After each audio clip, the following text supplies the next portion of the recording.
Okay, so I'm going to go ahead and introduce you week 12. Week 12, you need to study week 12 is October the 29th through November the 4th. You're looking at Sarah and a Star. You're going to want to study pages 97 to 100 in your text.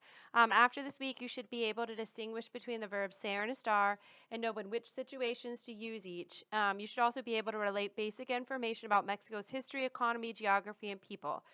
All of this week's assignments address student learning outcomes 1, 2, and 3, and the assignments are due on the 1st of November. You want to start by looking at your instructor-made videos. There's 4 videos that go over the difference between Sarah and a Star.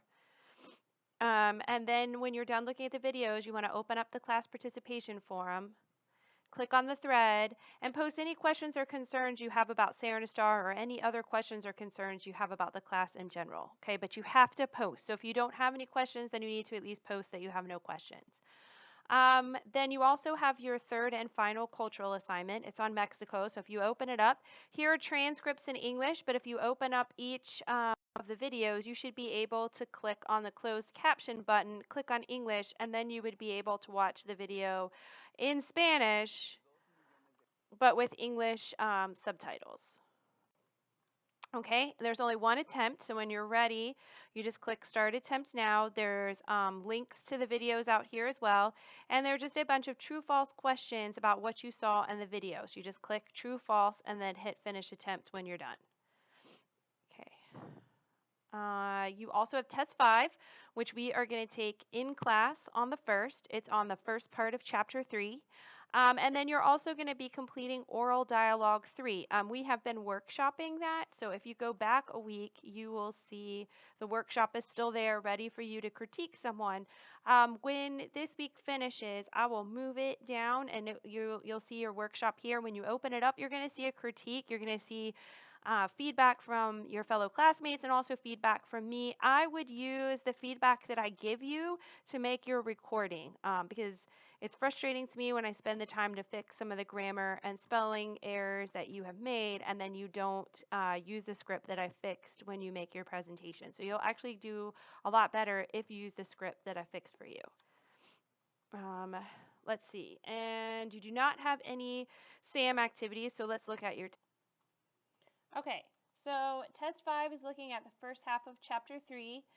You're going to want to match each academic subject associated with the associated concept or person. So you'll read through, so here are your academic subjects on the right, and you're just going to match them with the person or an item that might be used, either an item that might be used or a subject that might be discussed in the particular class. So you can just write out to the side A, B, C, D, E, F, G.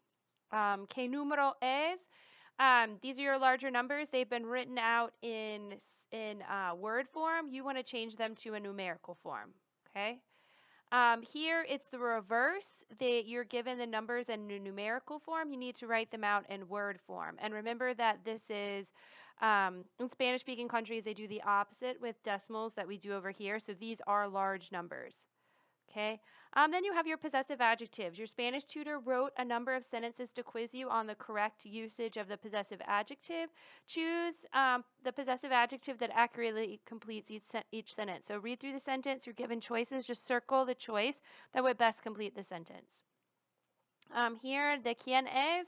Complete each sentence with the correct possessive adjective. The possessor is the same as the subject of the sentence. Okay.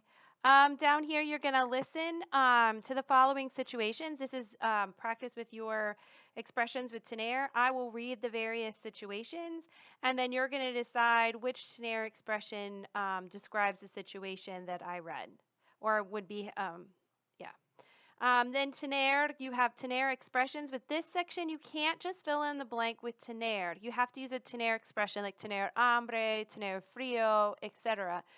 But then you also have to change the spelling of tener to reflect who it is that's actually hungry, tired, cold.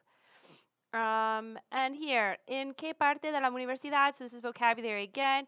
These are various buildings, on the right are various buildings that you would find at the university, and on the left are things that you would do in those buildings. So match the building with the activity, and you can just write A, B, C, D, E, F, G out to the side.